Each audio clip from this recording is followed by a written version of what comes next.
Welcome to today's session in conversation with Melz Owusu from the Free Black Uni. My name's Aliyah Hasinah, and I'm one of the associate curators as part of the Department of Dreams Festival. Melz is one of my favorite people, and just like a genuine G and wicked gang person.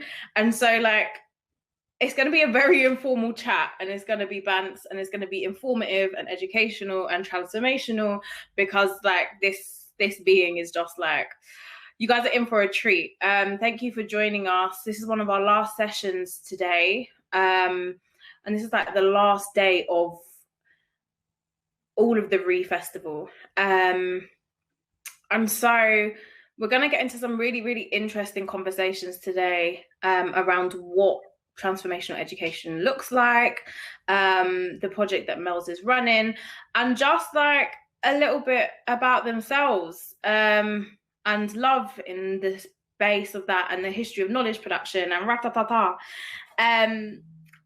But yeah, so when did I first meet Melz? I know what it was. When was it? That scholar activist conference at the British Library. But I had been following you on Twitter, and you hadn't followed me back. And I was like, okay, you bring us up all the time, and I'm just but I'm I have to meet people before. But we had the same mentor, didn't we? Nathaniel. Yeah, we connected.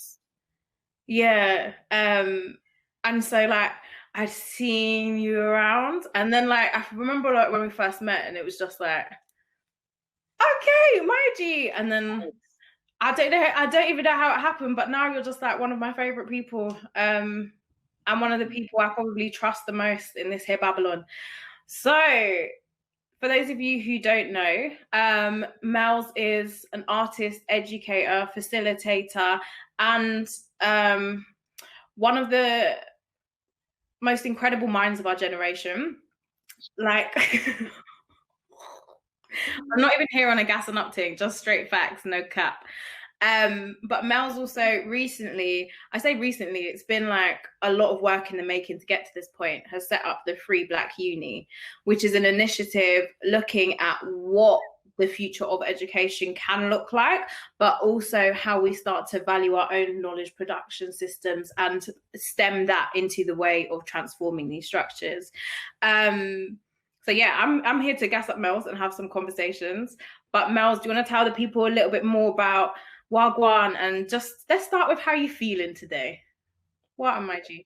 How you described the Free Black University so perfectly. It was beautiful. How am I feeling today? I'm feeling all right. I'm feeling well. The past few weeks have been non-stop, as you know, with everything that's going on in the world and the different ways that we've been tasked with responding and kind of community building and all of these things. And then, of course, the Free Black Uni has been up, and we're raising money right now. So there's a lot going on, but I'm feeling good. I'm feeling a space of gratitude to be here in this conversation. Amazing scenes. And I guess I just want to, for those who don't know you, to understand a little bit of the journey. What got you to this point? Yeah, so it's been a very long journey, I guess. So if I start way back from how I grew up, from Southeast London in Croydon right now, and I've always had a deep desire to acquire knowledge, to learn, and to have an impact on my community, innit? And so when I was younger, I was doing that through different ways, but it's kind of just recognizing so soon that I was put in a situation where I was meant to fail, I was only meant to reach a certain cap in my existence and to be happy with that, innit? And so I kind of just continued upon the path of just seeking out what interested me, what intrigued me. And I ended up going to study philosophy and politics at university, then realizing I've just come from this situation where these men have put this whole cap on my existence. Now I'm in this different space of a different form of violence. I'm at this good university, but I'm here with a curriculum in which I do not exist. I'm in a space in which I'm just surrounded by whiteness. I'm on a course where I'm being told that about one Black woman comes on the course each year, and most of the time she doesn't complete. And I'm just like, yo, this is a bit mad. This is all a bit mad. And so I kind of just continued my intrigue into, okay, this system is not built for me in any way, shape, or form. But this idea of knowledge production, this idea of like, I can go further and discover different forms of knowledge that can help free myself and free my people. And always this idea as well of like how I grew up and the vast, like the dope ass people that I grew up with, and that we were told that we have to live a specific way, or we were told that we can only get to a specific place. But that's because of our conditions, isn't it?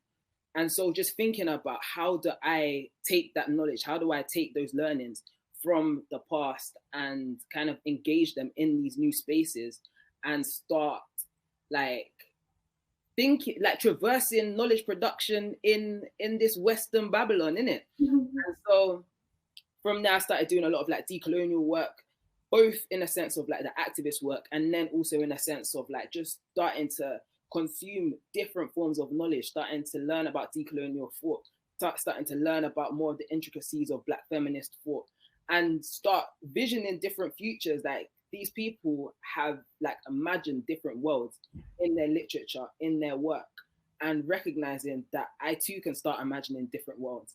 And I can create spaces in which my people can start imagining different worlds, spaces in which we can all see ourselves as like people that can produce like important and valid knowledge. And so, yeah, now I'm about to go and do a PhD at Cambridge, and and that PhD is literally called The Right to Imagine Alternative Worlds. Like, what gives us, each of us, the right to imagine alternative worlds, and what kind of stops us from doing that, innit? And yeah, doing the Free Black University, fundraising to, so please check out the GoFundMe, but yeah, fundraising to create a literal space of radical knowledge production in it, because the university is not fit for purpose. The university is a space in which Black students keep on going to and being traumatized, or keep on going to and like achieving less than what they should be because of the attainment gap, or like they're just spaces of long held like historical and very present like trauma in it. And education, knowledge production should be like, in my opinion anyway, like one of the most freeing and liberating experiences that anybody can engage upon, because it should allow you to just like imagine like differently, and it should just it should be a route to freedom in it. But right now it's a route to fucking chains. And so yeah, trying to create a space in which that freedom can be realized. I don't think you understand just like how gassed I am for this to happen. Like, I know we spoke a lot about our dreams, and like I'll come to that a little bit later, but it's so possible. It is so possible. And so I wanted to ask, what do you think in the current climate we're in this context is stopping people from realizing not only their power with regards to being able to dream, but also actualizing those dreams? I think a lot of it has to do with like the former part, like the knowing your power, innit? And like just understanding how much we have to fight against to believe in our own power, especially as Black folk, as queer folk, as trans folk, as Black women. Like, people have to go like beyond the veil in order to understand, because we live in a society in which we're continually told that we're powerless. Like, on a daily basis, from every single direction, you're told you're powerless. You've been in an education system that has told you don't matter, that you don't exist for years and years and years, and your parents have been through that same system. Colonization, like it's a lot in it. And so we're taught that we literally shouldn't be able to imagine. We're taught that we have to survive within the current confines of the system. And whilst we do need to survive, that's for definite. But whilst we need to survive, we also need to imagine, innit? Because otherwise we'll stay in a space of just survival forever. And that's not freeing our people, innit? And so when we get to a stage of, okay, I actually may have something to offer the world, innit? And I may actually like be able to do that. And then once you realize you have like that little seed of power, it means that you can do anything in it. And like for me, world. for me, like reading Octavia Butler, whose birthday is today, so happy birthday, Octavia. That changed a lot for me, innit? And like whilst I was having all these ideas before, I was like, I'm just this any kid from South London that like we've all got dreams in it, I guess. But in terms of like I can actually get from that place to believe that I have this dream to then actually actualizing that power in it. I was like, yeah, no, that's mad. That's not me. Like I've already reached like as far as I can go in it. But then reading Octavia Butler, Parable of the Sower and Parable of the Talent specifically, like this idea that like all it takes is like a seed, and the protagonist in that book is like a young Black girl who has this idea, and then she starts sowing this seed, and like through the series you see her sowing this seed, and then I won't tell you what happens at the end of Parable of the Talents, but it's lit. It's like, yo, you just had this idea. You're like any of us, and you're just living this life saying that you can do whatever you believe in, and you're holding true to yourself, you're holding true to your belief system, and then you went and done it. Like I thought it was incredible. Oh, no spoiler, but a little bit of a spoiler. Can't lie. My bad. I hope there was a technical difficulty for that moment in time. I don't know what that accent is, my bad.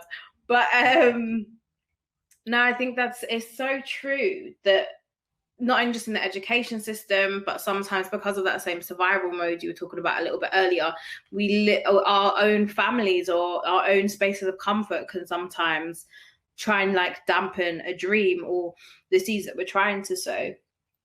And so I guess what is out of the control of some of those people is our education system or the spaces that we send people to be educated.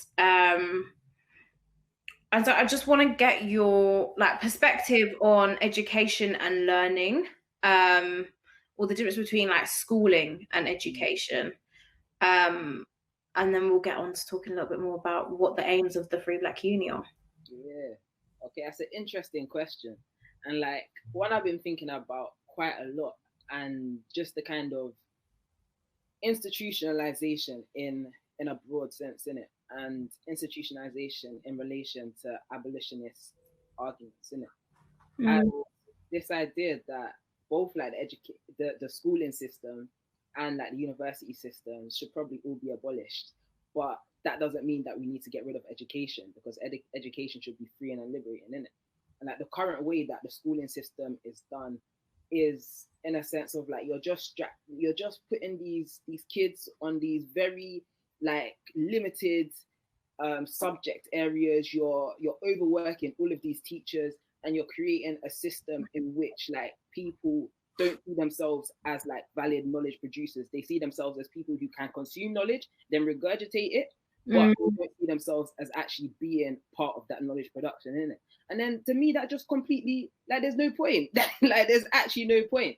Like it's just creating a society in which you have workers, and then these workers like fulfill whatever your capitalist needs you need, and then we rinse and repeat. But when we think about education in a transformative sense, it should be like a gateway opening to like new visions of this world, innit? Because I guess it's all about like what's your purpose, innit? Why are you living in this world? Why do you believe that you're living in this world, innit?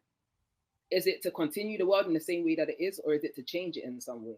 And if you're hoping to change it in some way, then the things that you should be doing in general should be able to open you up to new possibilities, to new ways of thinking about self, about other, about the world, about everything in it. And that's what transformative education should be. And the schooling system is failing in every single way to deliver that.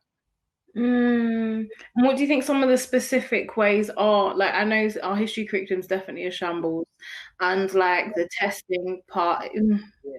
If I speak, they'll call me crazy. In fact, they did. My history teachers did call me crazy for telling them that Black people aren't just Kunta Kinte on this one episode of Roots that we watched. Anyway, we move.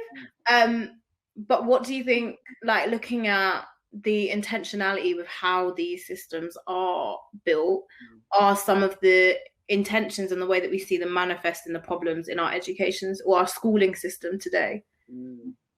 Like what you said about history and about like testing is also true. And like with history, there's a lot of campaigns to get like to get them to talk about empire, etc., on like schooling curriculums, which is important. It's super important. But we were having a conversation about it earlier, innit? And so if you want to talk about how you vision like a historical curriculum, like, I think that's so pertinent in terms of how do we take it from, okay, let's just talk about empire, to let's start like actually engaging with empire in a very specific, radical way. You want to talk about it? Oh, I mean, we were talking earlier just about how critical thinking, like when we think about history, we shouldn't be thinking about history because it's one definite story, and it's even there in the name. But historiography, the study of histories, gives us more of a holistic picture. And also, when I was studying that at like A level, it was one of the first times in education that I just like had to discern and like flex a critical thinking like muscle, like, and actually do it. I'd been doing it probably since I was about 7 because homeschooling, but in an actual like schooling environment.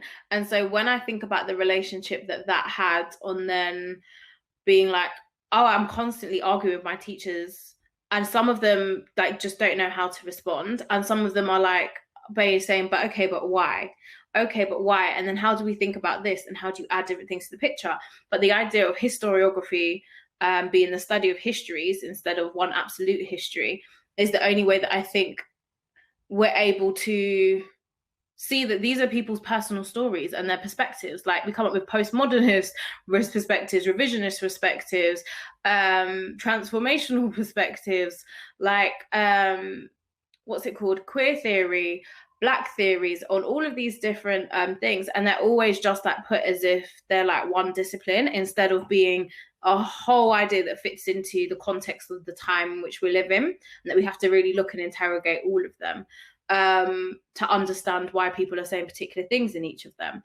And so I guess the way I've been thinking is we need to have history as like a critical exchange within our schooling system. So us to learn, even if it's just like a little provocation or like a knowledge nugget or just like a micro study on like the Mau Mau Rebellion, for example, or like a little bit of South African history, or they came before Columbus, and the different ways of like empire. I just feel like there's such a richness of history before it was interrupted by the transatlantic slave trade that can be given to predominantly Black students, if I'm being very honest, to help them look at not only their sense of worth and belonging and understanding that a lot of the things that they'll be told are just nonsensical, but then using that as a catalyst to engage in critical conversation and to be able to discern better and to know what they're walking into, instead of just like learning about castles and crenellations, which is the thing on a castle that looks like that because it's all I learned from GCSE.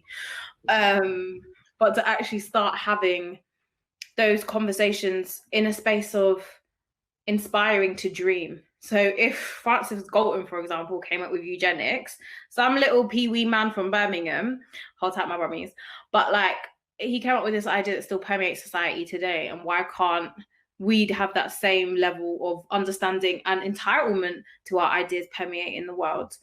It like today in our classrooms full of predominantly Black students that are constantly failed by white teachers.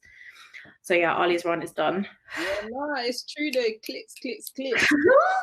Like fully, like what you just said at the end, like that's the whole vibe, innit? Like that's the world building that we need to be doing right now as well. And, like, I feel like this is stuff that like we was thinking about even before this like critical moment in like history where it feels like we're piercing the veil of the future.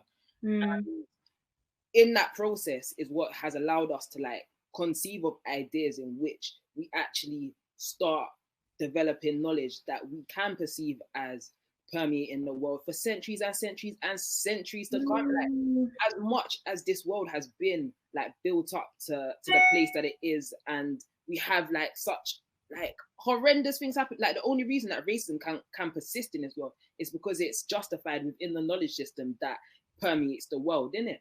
And we can transform that knowledge system. We can like, everything is up for grabs. Absolutely everything.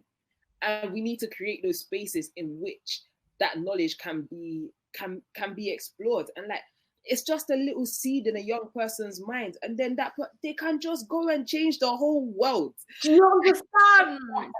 It's no joke, man. It's no joke. Like, there's so much scope for like revolutionary, radical to happen. Like, we will be throwing away Enlightenment thought in years to come. Like, it will literally be in the dustbin. It will be like, you man had no idea. Like, it's wild. It's wild. Let's talk on that. Like, Enlightenment thought. Huh. So, like, do you know what? Yeah. Before I got into like all it, like deeply into this decolonial stuff, I was having like a conversation with the old pro vice chancellor at my university for like education, in it, when I first started doing like the education officer role, yeah. And then I was having a conversation about decoloniality with her, and then she was like, well, I thought the Enlightenment was quite a good period, you know, like women, And then I sat there, I said, I feel violated right now. But I couldn't articulate why, innit? I couldn't articulate why.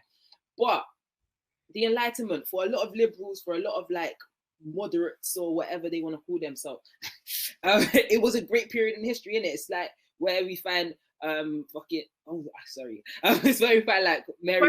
Your swearing's content. But yeah, so it's where we find people like Mary Wollstonecraft, J.S. Mill, like utilitarianism. We find even as far back as like Immanuel Kant and the ideas of like universal human rights and all of these things that liberal, tolerant people or whatever produce as like, yes, this is how we need to live, and we need to go to the extent of this in order to solve like all our social ills, etc. But all of these ideas were created without Black people even in mind, without people of color in mind. With like, do you know what? Yeah, they were even created with that, yeah, but we were not human. We were not like we did. Wow, they literally in their philosophies, in their theories, they wrote us in as subhuman, like people that deserve to be subjected.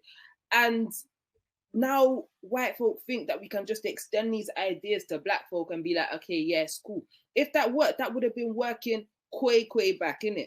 But it doesn't work. We have to change the literal knowledge system. And whilst it may sound like counterintuitive to be like, universal human rights, yeah, nah, let's not go with that. Let's not go with like this Kantian idea. But it's not counterintuitive because this system also makes us think in binaries, innit? It's either universal human rights or no human rights. Like, that's not the binary. That binary doesn't exist. Like this, that's why imagination is so important. It allows us to break out of those out of that binary thinking and not just go with, okay, yeah, this old white man said this thing, and so the opposite of it is shit. Oh, I keep on swearing. I'm sorry. Drop your shoulders and swear. when you like put out like that and that, like it just sounds nonsense. Like it just sounds nonsense. Like we've built it up as if it's like these golden gates of like white enlightenment, and I want to get to the point of none of these people had even touched foot maybe in like say Southeast Asia or West Africa or East Africa or wherever, where people were producing knowledge and were living their lives and were doing things until Enlightenment people decided that they wanted to come and discover them. Yep. So let's just ban Enlightenment Donnies for a second in the bin. What placing a knowledge structure in a space that you don't understand geographically, I would just like us to unpack how much sense that makes / lack therein. Yeah. But also like some of the ways that we've seen conflict occur because of that. Mm-hmm. Like I really wonder like the arrogance that whiteness like developed within itself when it went for all of these voyages and whatnot, because my perspective is that Eurocentrism, like, so that Eurocentrism is the same as like white supremacy, in it, in my opinion, in it, or in my perspective. And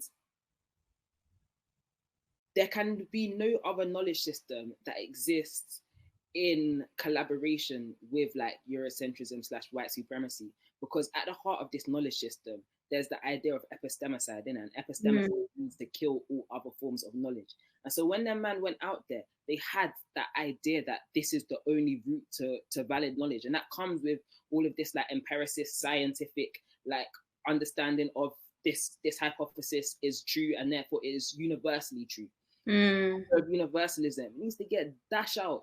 Like science is one route to producing a particular form of knowledge, in it, but there's infinite routes to producing valid and important knowledge, and that's what they decided wasn't true, in it. So when they came to various places across like the global south and they saw people living in different ways, they're like, no, you man are heathens, you man don't know about this. And like these people, they had like astrological knowledge like that white folks couldn't find until like the 60s.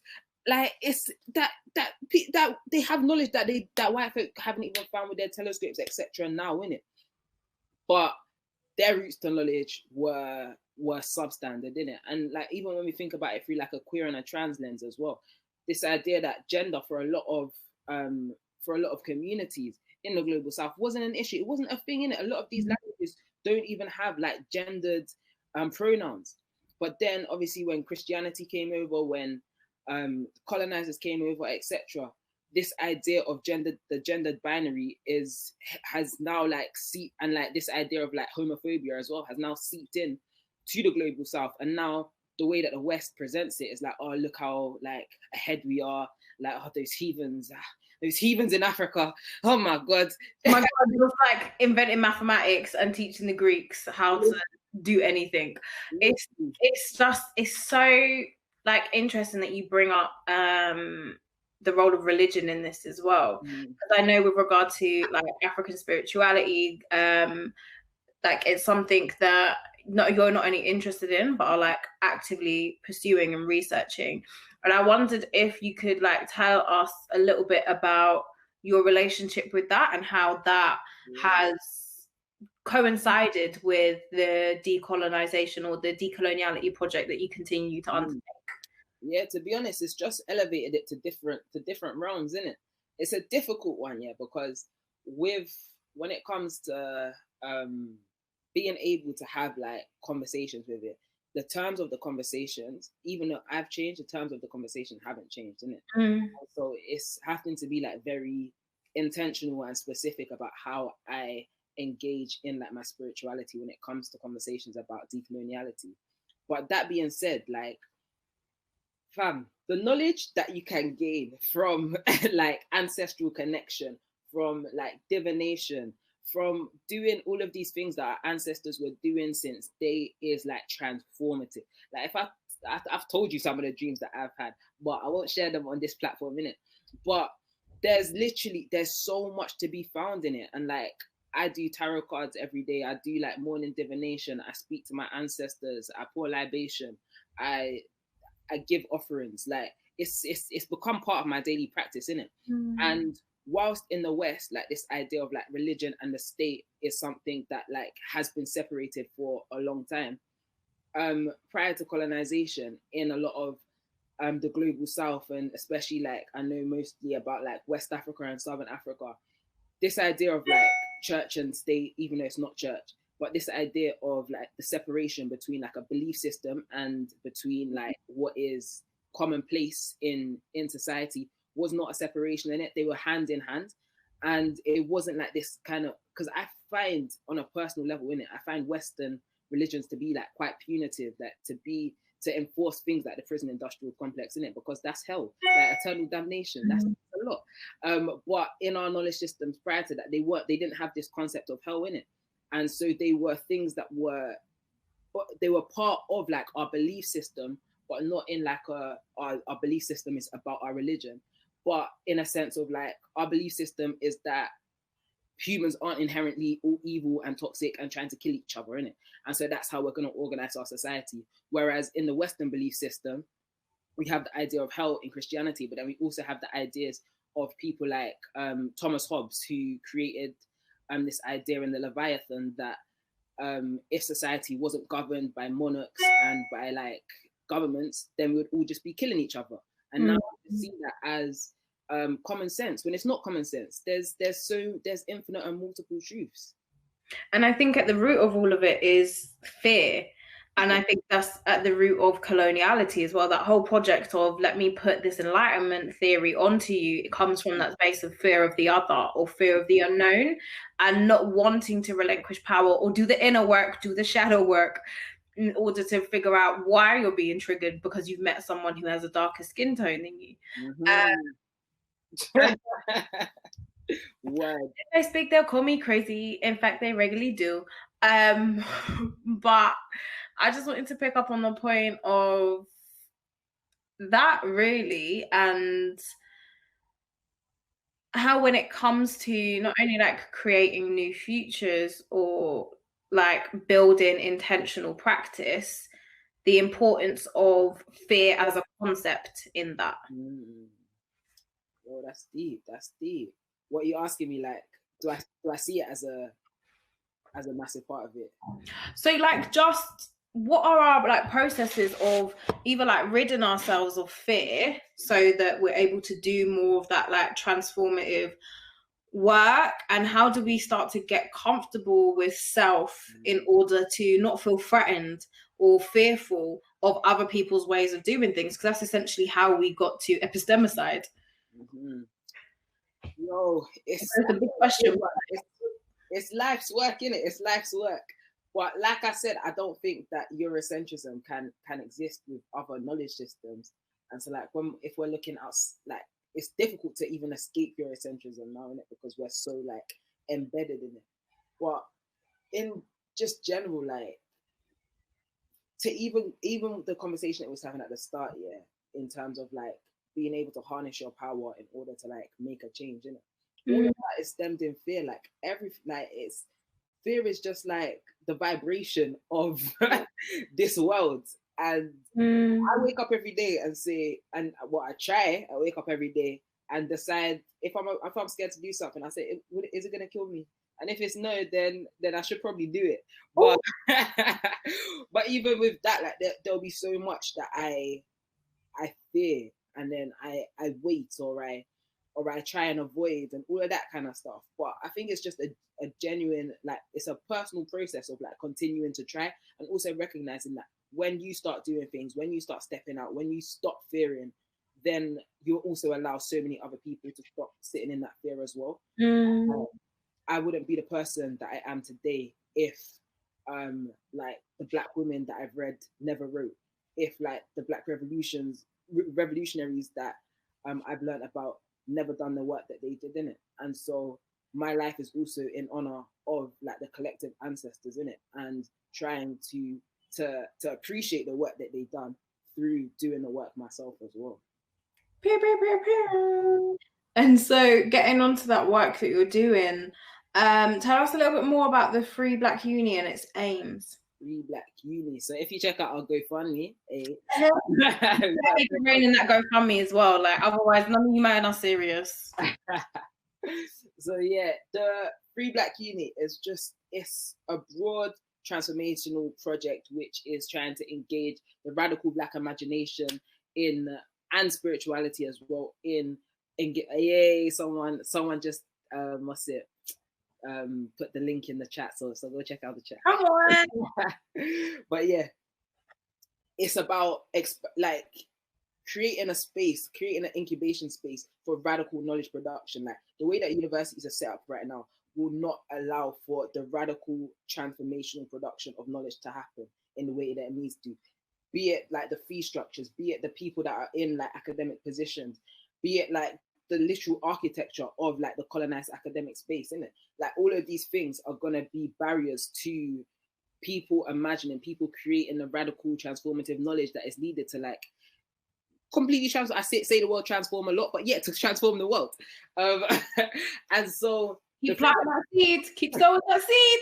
Exactly. But so yeah, the Free Black University is there to create that, but also to be like a space for the community where people can come, can organize in terms of like any social justice activity that's happening, for a space as well where just serving the community in whatever way needs to be done in it. Like people can come, rent out rooms. Like we're hoping to do like a free breakfast program as well for young people when we get our physical space, like just responding to the needs of the community, both in a sense of ensuring our community survives and our community as well, and that kind of transformational piece to ensure that the wider Black community and the wider just generally subjugated people of the world have knowledge that takes us into a phase where we don't have to fight, where we don't have to create spaces like this in order to survive, and also a space of healing as well, and like seeing how we can marry up like Western forms of healing, like therapy and so on, with spiritual aspects of healing, and making sure that that healing center is for those especially that are being traumatized by like the university industrial complex. Who? Let's talk about the university industrial complex, and then we'll talk more about love, because I love that. But yeah, we'll go on for it. The university and listen, it's a mad thing, isn't it? And like I feel like it's one of those ones, yeah. Like I and probably every other Black student that I've ever spoken to has in some way been traumatized by their university. And it's no joke, like these places are spaces of violence, of absolute violence. And Black students of color in general, students like disabled, like all these students that are on the margins are suffering, absolutely suffering. And it's not okay. And that's why I always kind of, when I think about education as well, like to go on this journey of obviously going all the way to now do my PhD and kind of balancing out like, okay, what do I actually want to do in this life? What is my purpose? And how much am I willing to risk for it, innit? And I feel like I started a PhD at Leeds, innit? And I had to leave because the traumatized, it was too much. It was too much. But now going into this next PhD in a different mind space with a supervisor who's a Black queer woman, who I think I'm gonna do really well with, and seeing the university not as an end in itself as well, because that I'm not going to this university to then go and get like this postdoctoral place. I'm not trying to make like everybody in this space happy and like me, so you write me good. I'm just going there to study, you know. I'm going there to face my books and produce knowledge for my community, you know. And so the university is a very, very functional space in my view right now. I can engage with it as much as I can engage with it, and when I'm ready to stop engaging with it, I can stop engaging with it, innit? And so you have to create, unfortunately, like big boundaries when it comes to like these institutional spaces, and just making sure that like we're using them as functions, innit? Because there's no other time or space that I will get to do like a fully funded 3-year degree and just think about things that I want to think about, innit? And so that's the function of it right now. Other than that, these places, man, these spaces, they're hurting my people. They are, just like Amy. But what was I gonna say? You mentioned the fact that like your headspace is different now, which is why you can engage with it differently, and also like the formation of putting boundaries into place. And I know those are like two fundamental things that are part of like a self-care and a self-loving practice. And so I want to just talk about the importance of love in the work that you're doing, but also how it's supported you getting to this point. And what's the last bit you said? And how it's supported you getting to this point of being able to go to Cambridge. I feel that. Also, someone in the comments wrote, "What's my pronouns? My pronouns are they, them. Yes, sir. Is just fine." So love. Wait, I even forgotten the question. So was it how has love helped me? How has love helped me get to this space? Yeah. I think love is so important, isn't it? And obviously we've both been doing up our bell hooks reading list, understanding love and the different contours of love, the power of love, of Black love, of community love. Like it's so important. And I guess like just for me trying to practice an ethic of love in every sense of my life, in every in every iteration of it, in every like relationship that I care enough to have, that there needs to be that ethic of love there in it. And if that's not being like fulfilled, then it's obviously a relationship that shouldn't persist in it. And oh, there was something else I was gonna say. I even forgotten. Tell me about you and love. So it's been transformative. So in like maybe December time, you know where I was at. And it was a very interesting place, maybe November time, of just like assessing a lot of the things going on in my life and my relationship to myself more so than anything. And Mel's brought me All About Love by Bell Hooks and The Will to Change by Bell Hooks as well. And I was like, oh my God. And so I read All About Love first and just like cried the whole way through. And then I read The Will to Change, and that's about like men and masculinity and formations of love and like feminist theory. And a lot of that spoke true to not only my like perspective of like men are trash or like men don't deserve rights or those things that had been like played in before, but actually realizing that I didn't not only like respect men on a level of being human, but that actually that was the same thing that we should be fighting with feminist thought. And so like in the last couple months, the idea of like the patriarchy is what needs to be abolished, and even the way that like feminism is currently practiced needs to be abolished in order for us to look at the fact that it makes everything ill. It makes everything hurt. We weren't just trying, like, feminism was sold to us as parity with men, like, but then we saw people be like, well, intersectional feminism, because it's just white women who are getting jobs now. They've still got a little bit of a gap, but they're getting high paid jobs. And then it was like intersectional feminism, which basically the term just stole it from like black feminists of like the 60s and 70s, but said, we're going to make it kitsch, and like called it intersectional feminism. And I like, you and your spirits hadn't taken to something. Like, it just didn't take to the co-option, this is like all that it is, and so on and so forth. And so reading those books really like changed my perspective on like loving myself and like figuring out what was hurting, and why I was craving particular things and what I needed to put into that. But then also how we're subjected to so much violence in conjunction with love, and we're told that it's still love when it's violence. And so through that lens, being able to see just the way that it continues to be reproduced in society, whether it's narratives on screen or like funding cuts to community centres, like all of it is stemmed in a lack of love, and a like persona of greed. And actually I don't think it's important anymore, so we move. And so like just reading it and seeing it play out and knowing it had been playing out my whole life was just like, love is literally the only way we're going to move forward. But people need to understand what love is, and not the love that we've been fed as like overly romanticized love that can still be very toxic and can still be mangled with violence.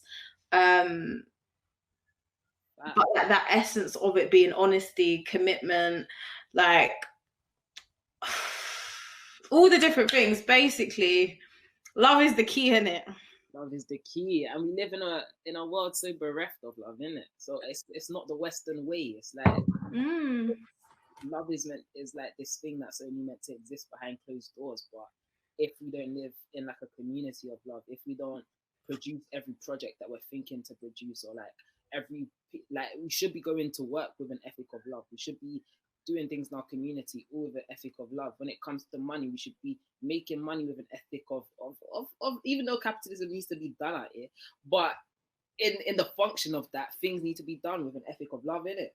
And like, I think one of the main things as well is the concept of self-love, and understanding how to get to that space in it. And even though it's like this thing that's kind of like almost can feel very intangible, and what does it actually mean to like love self? for me, reading Men, Masculinity and Love, like The Will to Change, the book that Aliyah just mentioned, like was so important as like a trans masculine person in it, because I was like, yo, okay, all you lot say men are trash. I too think men are trash. Men have too hurt me, so I must be trash, innit? And it was like, yo, fucking hell, what do I do with that? It's more deeper than that, and you're like, what?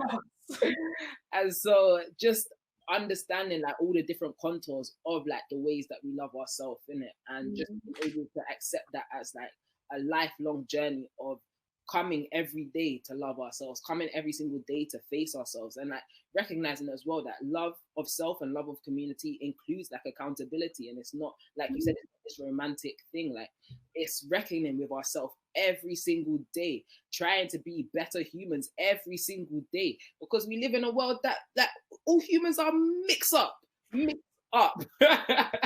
And that includes us. And so Absolutely. it's like ensuring that we're treating ourselves with like a very high level of accountability, and we're engaging in that accountability also with like the people that we are in like love relationships with. And that means like friendships, like what familial relationships, chosen familial, like that kind of thing. And yeah, basically just came and done the dance. But it's like the ethic of love, how does that filter into like the everyday practices of like what you envision the Free Black Uni to be? Like, let's talk dreams, let's talk curriculum, let's talk like the Free Black Uni's there tomorrow. What? In like every single sense, I pray that this project is like a project of love, like a labor of love.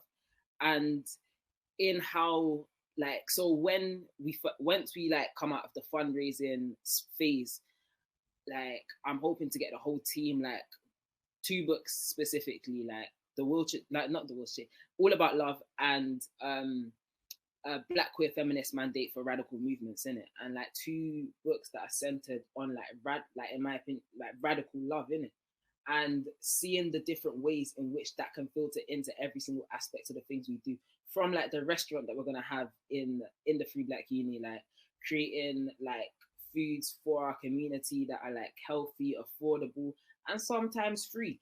Making sure that our curricula, like it has to be so, everything with it has to be so intentional. And that's why I don't want to rush things. Like it has to be so intentional. Like the curricula has to be like radical in the sense of like pedagogically, it needs to be like traversing anything that we hopefully, this is what I'm hoping anyway. Let me not create like things that are too like, but no, actually, let me just say it has to be years of pedagogy as we know them. It needs to be traversing the ideas of like curriculum content as we know it. Like it has to be in every single way. Like how are we engaging like the radical Black imagination? And to me, the radical Black imagination is all about how can we love Black people more? How can we go into the future where Black people are happy, where Black people feel and are centered in love in every single sense, fam?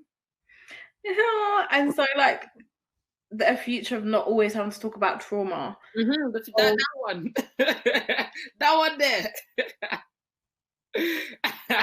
If you could be on any like dream panel, who would it be and what would the discussion point be? I've never been asked one of these questions before, so thank you. I just found it right now. So the panel, I reckon, would be Octavia Butler,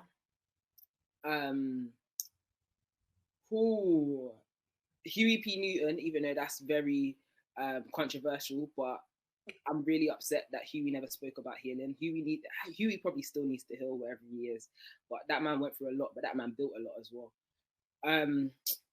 What's it? It's difficult, fam. It's difficult. Come see what's it? Asata. They have to be dead. They have to be dead. No, they can be dead, alive. Shaki on the beat as well. Like 5 people.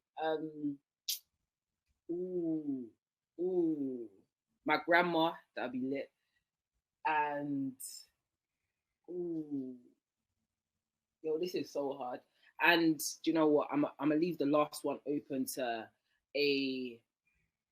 someone, because that obviously we view history through individuals, innit? And like that's the way that we're taught to do it.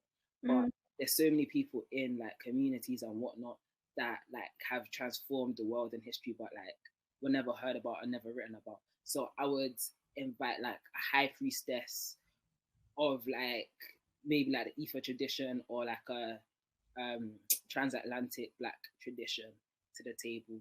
A queer Ifa priestess, hopefully, if she's out there.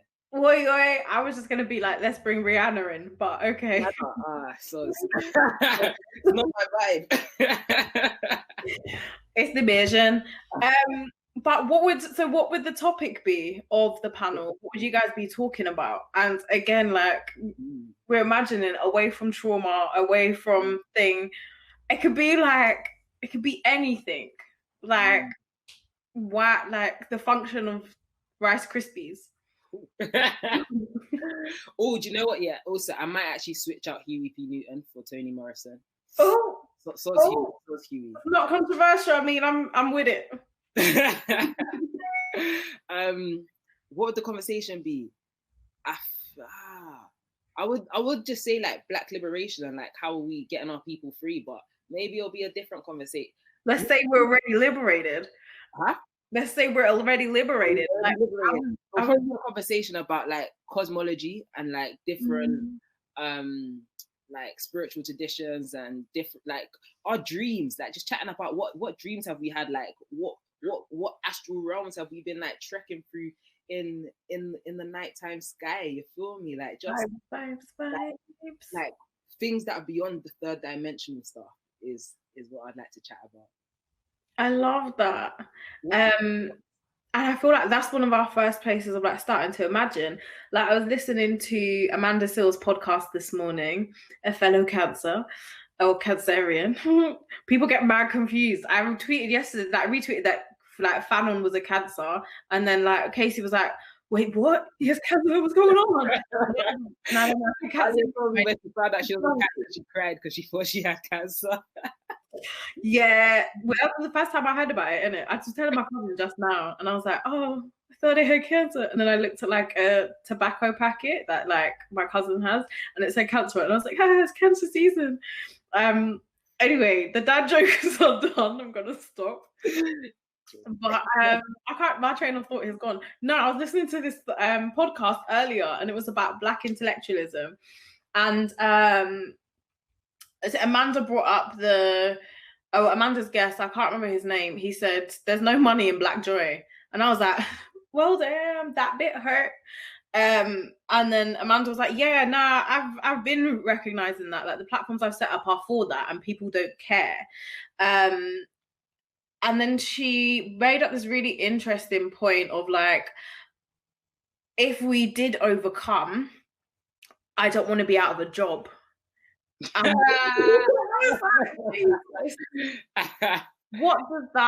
What does that look like when we overcome? What do our job roles look like? Are we still head of diversity and inclusion? Like, what's going on? The jobs exist. Is capitalism over? Are we just relaxing? Are we just chilling and living off the land? Relaxing outside of school.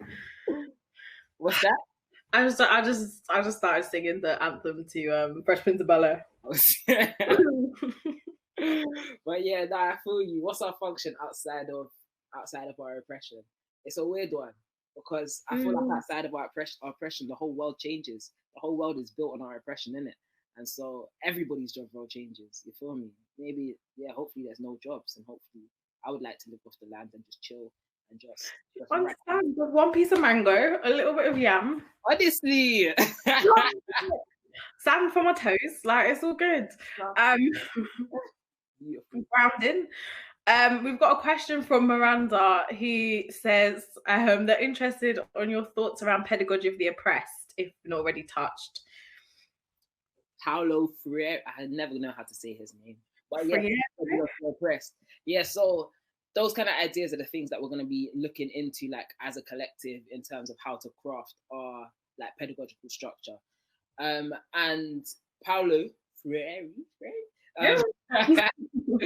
Like he really, and this, like, there's so much like decolonial thought that has been developed across like Latin America that is just so powerful.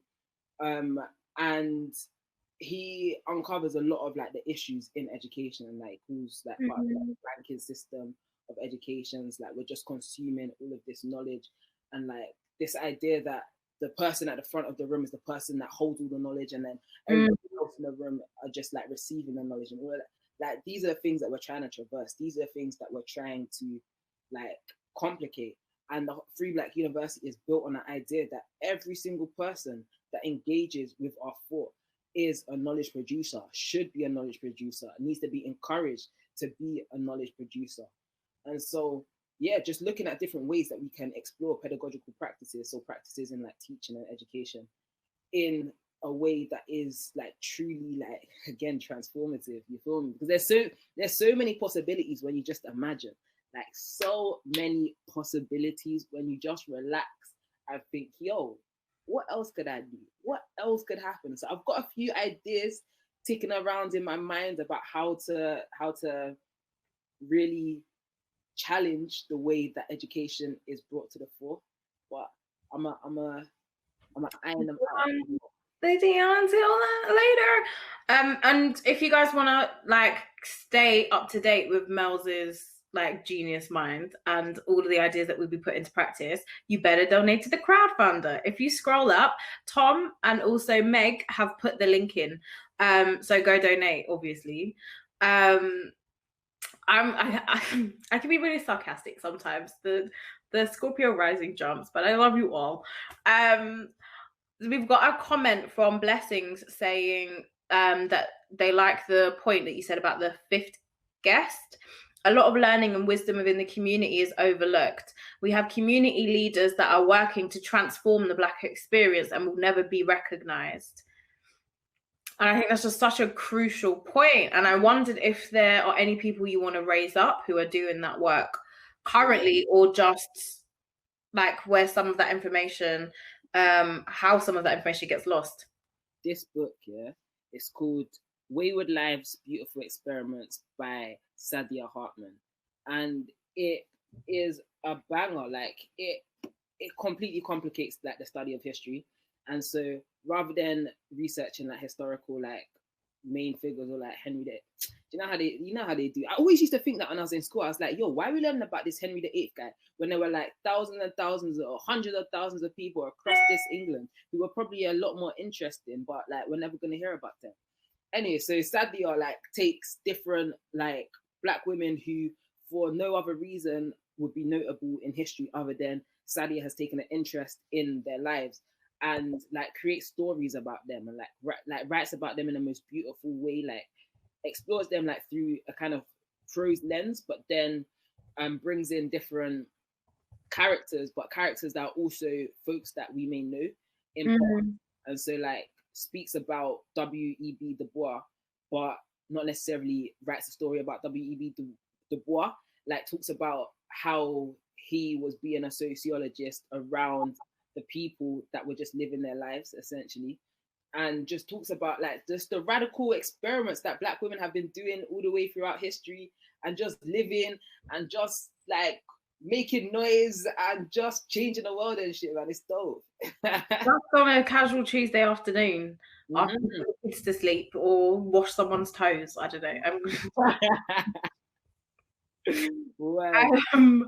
We've got another question, I think. How can people enroll in the Free Black Uni? So our website will be up next month, early next month. But enrollment in the Free Black Uni will take some time. We're still working out our membership structure. Of course, we're here to offer learning to the broad Black community first and foremost, and just understanding how we do that to the best of our ability, and then still service the wider, broader world in like creating a space for everybody to kind of learn in it. And so at the moment, it will be about signing up to our mailing list, which you'll be able to do over the coming weeks. So keep it locked on our Instagram page and our Twitter page. And then from there, as I said, we're going to be building that structure, just trying to be as intentional as possible about everything that we do. And yeah, you'll be able to enroll in due course. And thank you for the interest in enrolling. Of course, you're going to be flooded when it's open, inshallah. I have another question. It just came into my mind and then disappeared straight out of it again. But the question is with regard to that's it. If you were going to do your undergrad again and you were going into university, a course that could exist now or does not exist currently, what would you be taking, and how has your experiences up till now informed if you would change that? Interesting question. You know, I almost went to uni to study history, history and politics. That was me, but I didn't go. Well, what's it? My history teacher wouldn't predict me an A that I needed to get into Leeds. Obviously, you know how these teachers move with their black students, innit? Violence. Exactly. So then I was like, you know what? Let me just study philosophy instead. Well, I'm kind of glad that I did. I don't think I would have changed. Like, I doubt I would have changed it. I hated philosophy, but like what it taught me was good. I would have liked there to have been a course which was literally just like a theory course, like taking theory from like, political theory, sociological theory, and philosophical theory. Like I don't like empirical things. Like I'm not really into like researching what's happening like in the world right now and just like that kind of like I like what's the tectonic plates of the world, and what's underneath what's the foundations that all of this like knowledge is being built upon. And so I would have liked there to have been like a degree that was just like theory, but philosophy was just like doing up this like analytical whiteness that I literally had to forget things that I knew to exist in my world, like race, etc., to be able to pass that bloody degree. Like it was horrible. Like it was so bad. Like so like honestly, like and when everyone's like, oh, we don't have any like black lecturers, and like literally, we didn't have any black lecturers. We did not have a single black person on the reading list for a 3-year degree, an entire 3-year degree. Can you deep it? We first found women in the 3rd year, white women in the final year. It was wild, fam. That degree was violent, but it taught me a lot about the violence of the world, and so now I can kind of direct. Now I can go toe to toe with anyone on like Western philosophy in it and tell them why it's crap, but tell them why it's insufficient. And so it's taught me that theory in sociology. Yeah, theory in sociology was my master's. So it's like it was called social and political theory, which was in sociology. But yeah, I think I don't really have many like, oh, I wish I had done it differently type thing, because I always see like, oh, I done it this way and now it's opened this door, and then now I can just continue doing it like that, or like, do you know what I mean? And so I would have still studied what I studied and yeah, be here.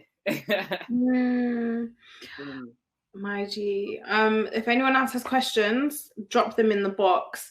I just wanted to pick up on that as well, like the learning and the experience of violence being integral in the current space that we live in order to overcome and even get to the fact that we can dream.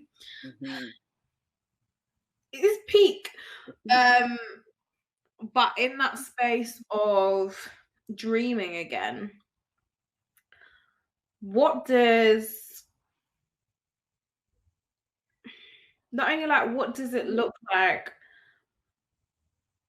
if that chunk of trauma is completely like eradicated, but what do you think are some of the ways that in this current space students can be supported who are still in the academy? Yo, I don't know what life without trauma looks like. I have no idea. And I'm sure a lot of our people have no idea. What that for people that are currently in the academy, I think like spaces like we're hoping to create with like Free Black Uni, obviously around like the healing and engage in different forms of like healing support for folks is definitely a route. But I feel like a lot of these things, yeah, there's only so much that can be given.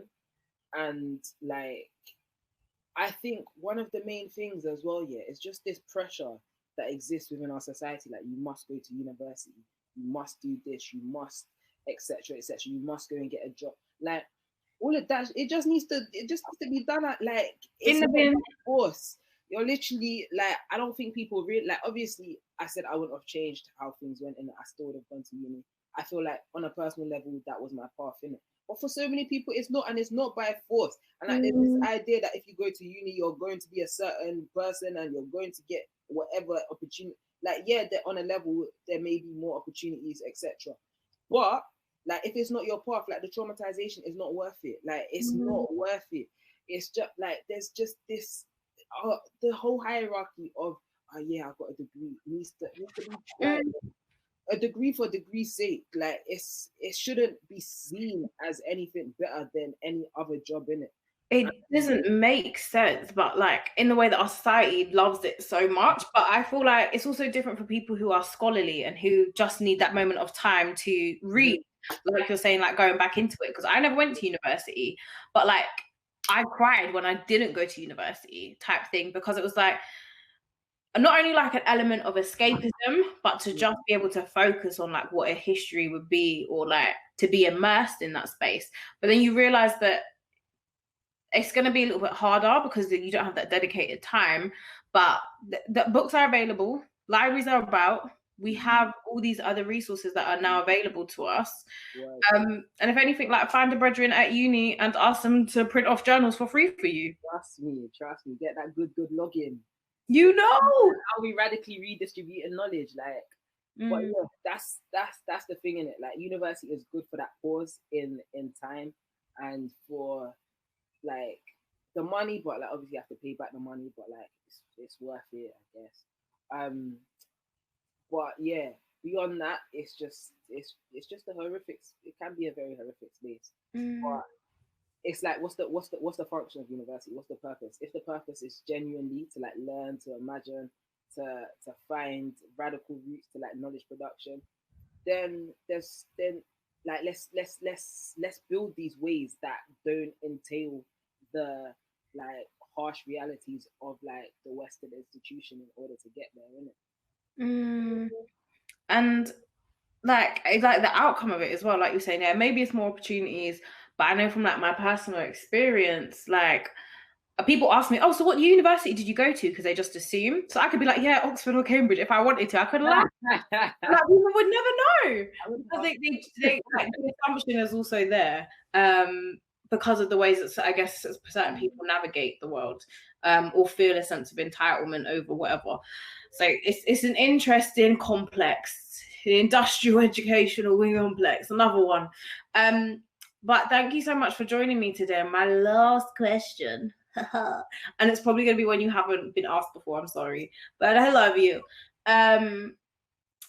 is, let's just say you're in the future and you're looking back on Wagwan right now. I know it's hard to imagine, but like, what is your love letter to yourself right now, or the people's them? The people's them. Oh, my love letter, I guess, both to myself and to the people's, like the Black community, would be, well, I guess in this future we're a bit freer than we were before. I guess it would be to take care of yourself in this time. Like, there's what's happening in the physical realm, but like energetically, astrologically, etc. Like, there's so much going on. And trust yourself when you need to take a break. Trust yourself when you need to disengage. Trust yourself like that taking time to rest and to heal is being radical right now. Believe in your visions, believe in your dreams. When you're ready to enact them, don't allow fear to stop you. And just remember every single day that you're loved.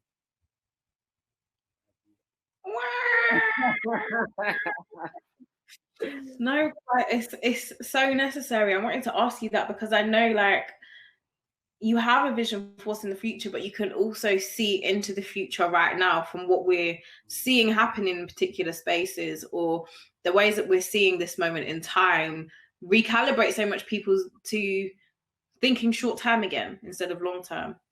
And so I just think that's such a beautiful love letter to all the people. Sam, I'm gonna cry. Thank you so much for joining us. Any last words? That sounds mad dramatic, but like any last thoughts or reflections? And also for those of you who haven't already, like, go and donate to the crowdfunder. Go share it with all your friends and your rich friends and their richer friends and all of that. Reparations, piece by piece. Any last thoughts? From me? Mm-hmm. Nah, thank you, Aliyah. It's been a beautiful conversation. I can't wait to be in conversation with you again. Like, well, we do in conversation in life, but then, like, obviously on a public platform again. Yeah, like you already like get my voice notes. So voice note, drink your water, take your vitamins. Someone says drinking a whole ass decanter, stay hydrated. I'm so sorry, Eden. Yeah, that's my vibe. 3 liters of water a day. Flush out the toxins and white supremacy. I think we're waiting for Daniel to jump back into this chat. Hey. Yeah, I'm just come on to say, yeah, thank you, Melz. Thank you, Aliyah, for that wonderful conversation. And again, just big up the Free Black University initiative, because I was just remembering when Melz came to Impact Hub and did that lunch, and the way that what you presented just blew my mind, and I just had like so many thoughts and ideas, and I just want to see that happen like hundredfold in our community. So everyone just pour what you got into the crowdfund, and we've got the list of links of other like crowdfunds that we've been running throughout the Department of Dreams Festival as well. Check it out. It's in the reception area, the list of all the different initiatives. So yeah, go and support. And yeah, thank you again for joining us. So yeah.